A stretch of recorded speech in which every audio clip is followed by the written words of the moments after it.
First contact with ancient adversaries. The vastness of space stretched before the UNSS Hyperion as it emerged from its experimental quantum fold jump. Captain Alina Reyes stood on the bridge, her weathered face illuminated by the holographic displays surrounding her. At 42, she had spent half her life exploring the frontiers of space, but nothing had prepared her for what they now faced. "Quantum fold complete, Captain," announced Lieutenant Kai Patel, his fingers dancing across the navigation console. "We've arrived at the coordinates."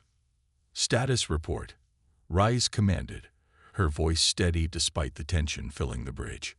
Commander Darius Shaw, her second in command, frowned at his readings. "All systems operational, but..." He paused, adjusting several settings. "We're detecting massive energy signatures unlike anything we've encountered before. The scale is astronomical."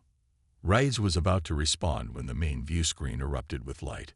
Streaks of golden energy crisscrossed with ribbons of darkness that seemed to devour the very stars.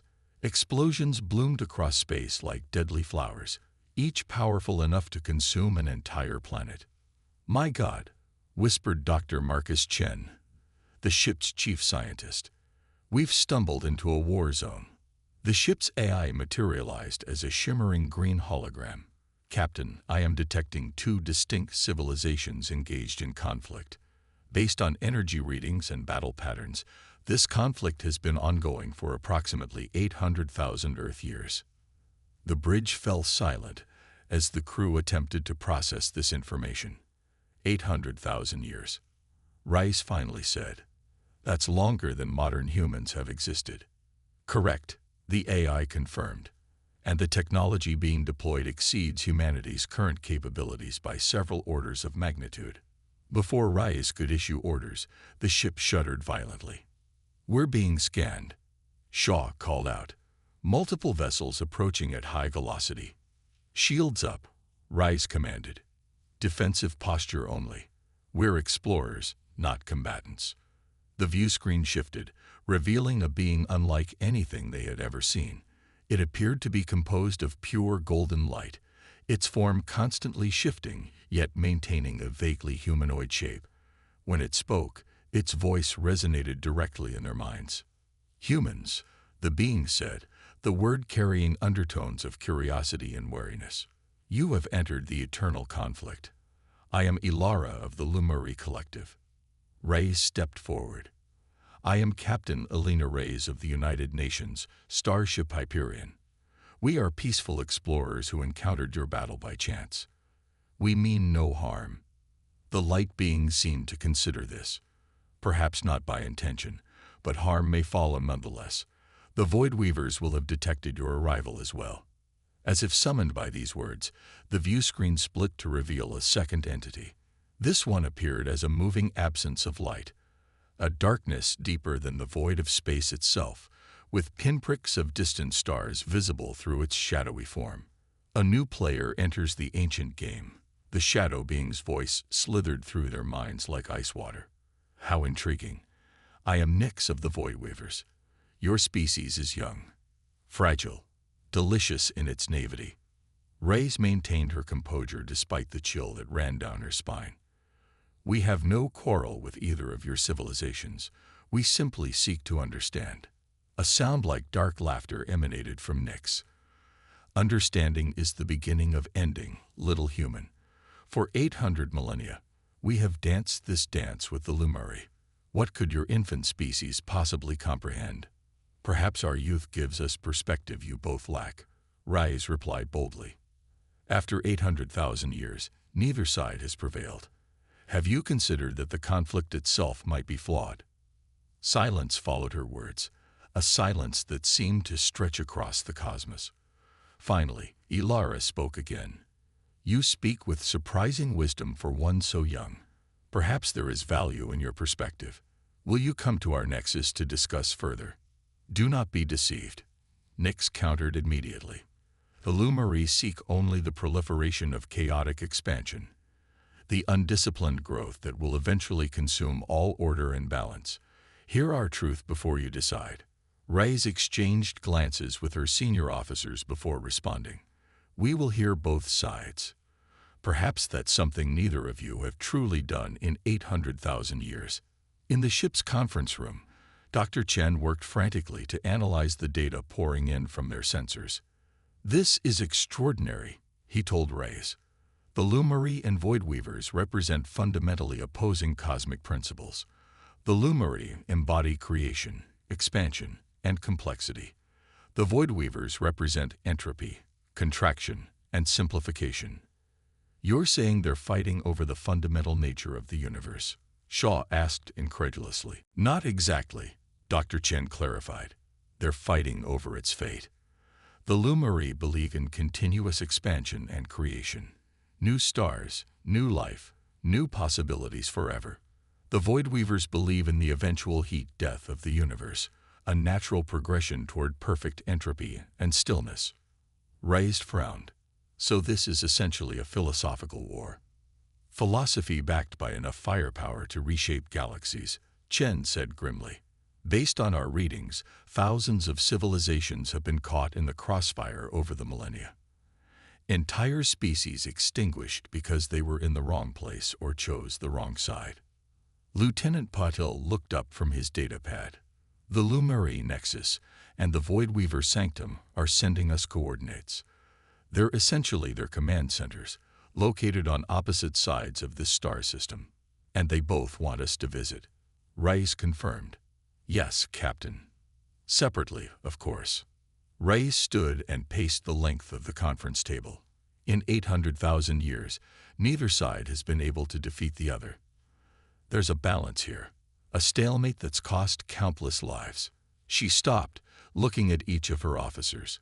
"But we represent something they haven't encountered before, a completely outside perspective." "Captain," the AI interjected, its hologram appearing at the table, "I've been analyzing the quantum signatures of both civilizations. There's something unusual about their fundamental structure. They exist in quantum-locked states, the Lumari locked in a state of constant possibility, and the Void Weavers in a state of singular determinism." Dr. Chen's eyes widened. "That's why they can't defeat each other. They're quantum opposites, like trying to simultaneously observe a particle's position and momentum." "And where do we fit in?" Shaw asked. Reyes's expression shifted as understanding dawned. "We're neither. Humans exist in a state of quantum flux. We can collapse or expand quantum states through observation and interaction." She turned to the AI. "What would happen if we introduced human quantum consciousness into their conflict?" The AI's hologram flickered as calculations ran. "Unknown, Captain, but the potential for disruption is significant." Reyes nodded slowly. "Lieutenant Patel, plot a course for the Lumari Nexus first, then the Void Weaver Sanctum. Dr. Chen, I want everything you can give me on quantum consciousness and how it might interact with these beings. Commander Shaw, prepare the ship for potential combat scenarios. Defensive measures only." As the Hyperion approached the crystalline structure that served as the Lumari Nexus, Reyes couldn't shake the feeling that humanity had stumbled into something far greater than a mere war. This was a conflict about the fundamental nature of existence itself, and somehow humanity now held the key to its resolution. The diplomatic gambit. The Lumari Nexus was a vast chamber of light and geometry that seemed to extend infinitely in all directions. Captain Reyes stood at its center, accompanied by Dr. Chen and Commander Shaw, while the rest of the crew remained aboard the Hyperion. Ilara's luminous form coalesced into something more defined, more comprehensible to human perception. "For 800 millennia, we have fought to preserve the light of creation against the encroaching void," Ilara explained. "The Void Weavers would reduce all existence to a single state, cold, dark, unchanging. We fight for diversity, for possibility, for the continuation of life itself." And yet, Reyes countered, "In fighting this war, how many civilizations have been destroyed? How many possibilities extinguished?" Ilara dimmed slightly. "Sacrifices in service of the greater good. The loss of some possibilities to preserve possibility itself." "There's a contradiction in your methods," Reyes pressed. "You fight for diversity yet demand alignment, for possibility yet pursue a single outcome. Before Ilara could respond, the Nexus trembled. Alarms echoed through the crystalline structure. The Void Weavers attack, Ilara announced, its form expanding in agitation. They must have detected your unusual quantum signature. They fear what you represent. The Hyperion shuddered as energy weapons impacted nearby. Rise tapped her communicator. Shaw, status report. Massive Void Weaver fleet approaching, Captain. Shaw responded, his voice tense. They're targeting both us and the Nexus. The Lumari are mobilizing in defense. Rise turned to Ilara. This war has gone on long enough. We came seeking understanding, but perhaps what you both need is resolution. What do you propose, human? Ilara asked, its light pulsing with curiosity. Rise's eyes reflected the determination that had carried humanity to the stars. Something neither of you has tried in 800,000 years. Synthesis instead of opposition. But first, we need to visit the Void Weavers. Ilara flickered with what might have been uncertainty. They will not listen. They cannot comprehend anything but the inexorable march toward entropy. Perhaps, Rise acknowledged, but humans have a unique talent for changing the rules of engagement. And right now, that might be exactly what this ancient war needs. As the Hyperion broke away from the Nexus, accelerating toward the darkness of the Void Weaver sanctum, Rise knew they were racing against time. The fate of not just humanity, but potentially all life in the galaxy hung in the balance. The Void Weaver sanctum existed as a perfect opposite to the Lumari Nexus, a region of space where darkness had physical form and silence carried weight. The Hyperion approached cautiously, its systems struggling to maintain normal operations in the presence of such concentrated entropy. Inside the sanctum, Nexus form coalesced from the shadows, tendrils of darkness weaving around the human delegation. You visited our enemies first, Nyx observed, its voice a whisper that somehow filled the entire chamber. Your preference is noted. We have no preference, Rise replied firmly. We seek understanding from all perspectives. Understanding. Nexus form rippled. For 800,000 years, the Lumari have sought to fill the universe with chaotic creation, stars burning brightly only to die, planets teeming with life only to be extinguished, expansion without purpose or end. We seek the perfect stillness, the final quiet, the ultimate equilibrium where nothing is wasted and nothing suffers. Dr. Chen stepped forward. Your goals aren't entirely opposed. Both seek an ultimate state for the universe, just different versions of it. Nick's attention shifted to Chen, darkness swirling around him. You understand more than most, human scientist, but understanding does not change the fundamental incompatibility of our existences. What if it's not about choosing between expansion and entropy?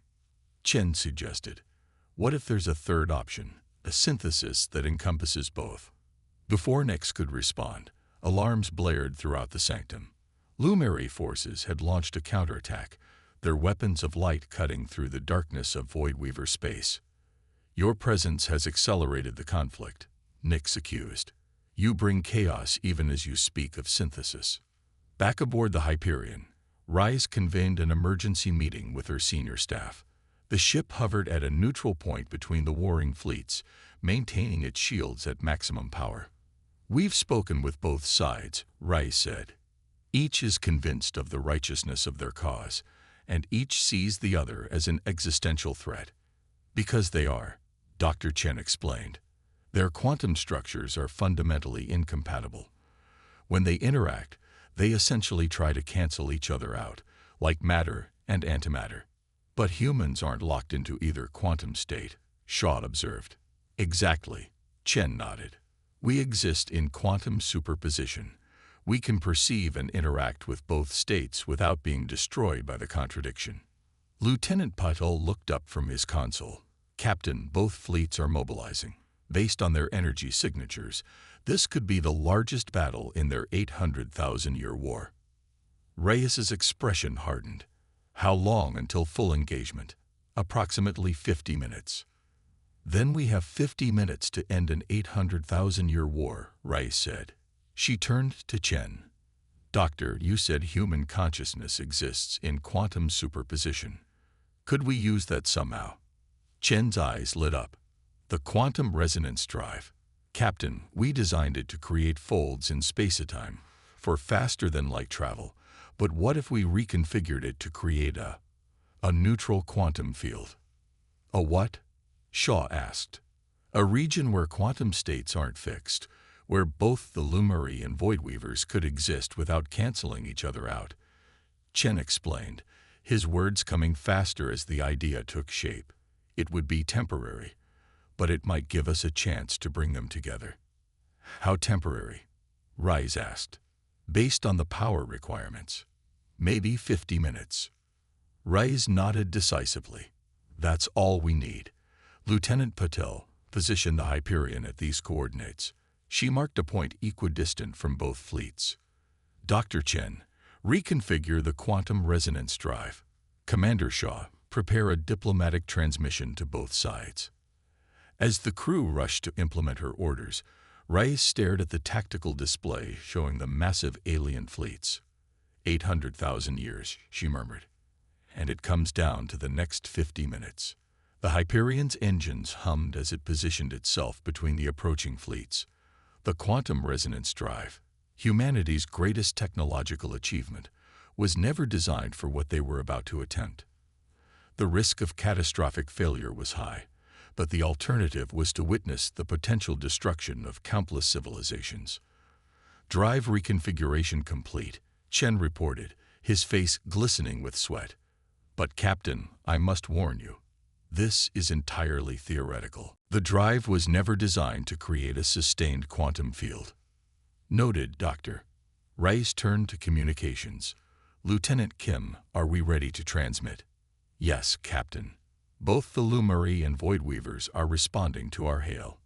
On screen. The view screen split, showing Ilara and Nyx, light and darkness, side by side for perhaps the first time in millennia. "Leaders of the Lumari and Voidweavers," Rise began, her voice steady and authoritative. "For 800,000 years, you have fought a war that cannot be won. Today, that changes, not through victory of one side over the other, but through understanding. Understanding cannot bridge fundamental incompatibility," Nyx replied. "Your quantum signatures make direct interaction impossible," Rise acknowledged. "But humanity has developed technology that can create a neutral field, a space where both your kinds can exist simultaneously without destruction." "Impossible." Ilara's light flickered with skepticism. "Perhaps for you," Rise replied, "but not for us. I invite representatives from both your civilizations to board the Hyperion. In 50 minutes, I will show you a possibility neither of you has considered in 800,000 years." The silence that followed was heavy with the weight of ancient conflict and cautious hope. Finally, both leaders agreed to send representatives. As the alien emissaries boarded the Hyperion, Dr. Chen made final adjustments to the quantum resonance drive. The ship's power systems strained under the unprecedented demand. "All preparations complete, Captain," Chen reported. "We can create the field on your command." Reyes nodded, then addressed the gathered representatives, beams of light and shadow standing uneasily on opposite sides of the bridge. "For too long, you have seen each other only as enemies," she said. "Today, you will see each other as you truly are. Activate the drive, Dr. Chen." Chen pressed the command sequence, and the Hyperion shuddered as the quantum resonance drive engaged. A wave of energy rippled outward from the ship, creating a sphere of altered quantum reality. Inside this sphere, the fundamental laws of physics shifted subtly, creating a space where contradictory quantum states could coexist. For the first time, in 800,000 years, the Lumari and Voidweavers could truly see each other. The reaction was immediate and profound. Resolution and revelation. Within the quantum field generated by the Hyperion, something remarkable happened. The representatives of the Lumari and Voidweavers, initially standing as far apart as possible on the bridge, found themselves drawn together in fascination rather than repulsion. In this neutral space, they could perceive each other without the fundamental quantum interference that had made their existence mutually exclusive. The Lumari could see that the Void Weavers weren't seeking destruction for its own sake, but a form of perfect harmony, an end to suffering through the cessation of chaotic change. The Void Weavers, in turn, could understand that the Lumari's drive for creation wasn't mindless expansion, but a celebration of possibility and the wonder of existence. Dr. Chen monitored the field's stability with growing concern. "Captain, the quantum field is stable, but the power drain is enormous. We have approximately 45 minutes remaining before system failure." Reyes nodded, watching the interaction between the ancient enemies. "Then we have 45 minutes to end an 800,000-year war." She stepped forward, addressing both delegations. "You can see each other clearly now, perhaps for the first time. What do you observe?" An emissary of the Lumari, a being named Zephyr, whose form rippled with golden light, spoke first. "I see purpose in their entropy, a design I could not perceive before." "And I," responded Thales, a Voidweaver representative whose darkness seemed less absolute in the quantum field, "can recognize that their creation is not merely chaotic waste, but contains patterns of beauty." "This perception is temporary," Reyes explained. "Our technology cannot sustain this field indefinitely. But what you're experiencing now proves something important.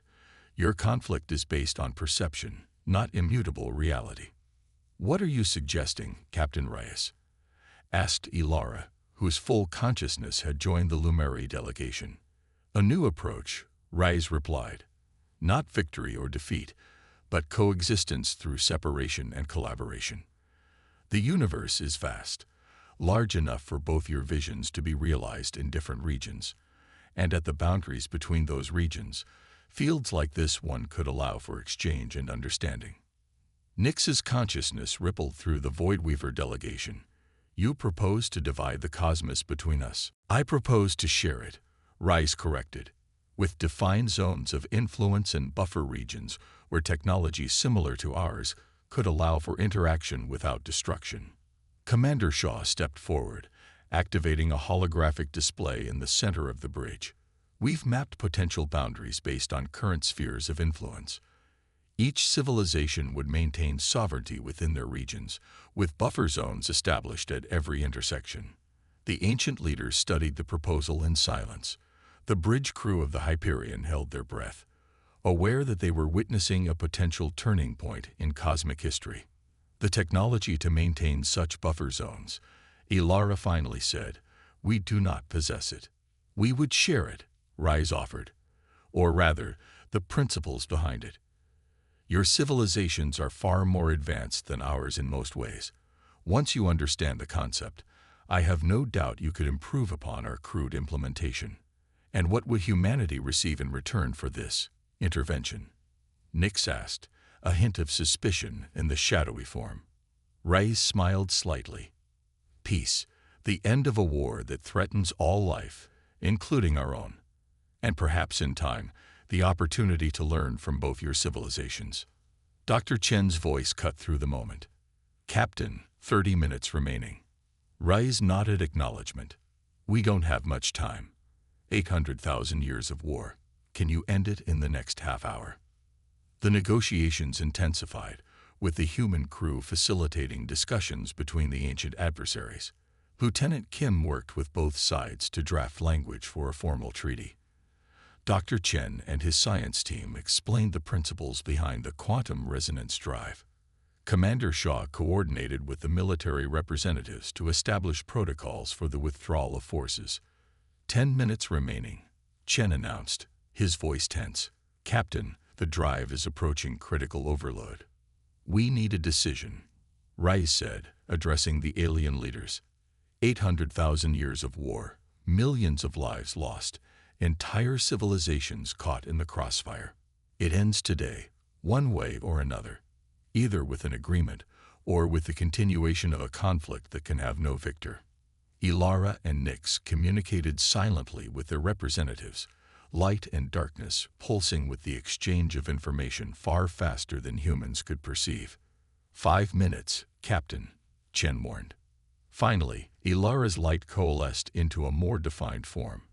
The Lumari accept the terms of the treaty. As do the Void Weavers, Nix added, the darkness settling into a stable configuration.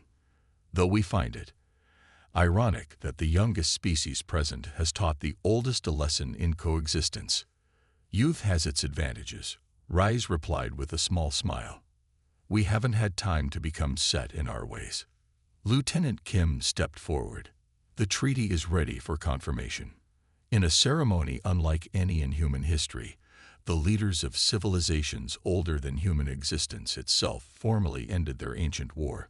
The confirmation wasn't signed with ink, but sealed with quantum signatures, patterns of light and darkness intertwined in the neutral field created by human technology. 2 minutes remaining, Chen announced. Withdraw to your vessels, Rise instructed the alien delegations. The field will collapse soon. As the representatives departed, Ilara lingered for a moment.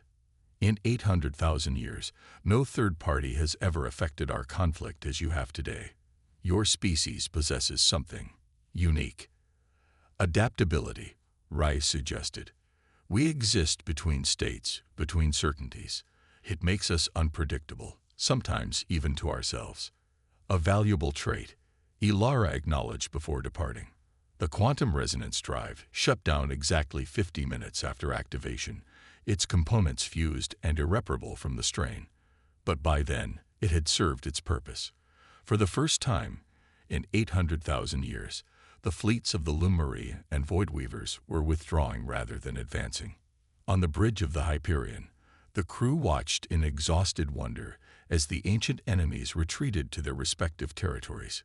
It worked, Shaw said, disbelief evident in his voice. We actually ended an 800,000-year war. In 50 minutes, Patil added with a hint of pride.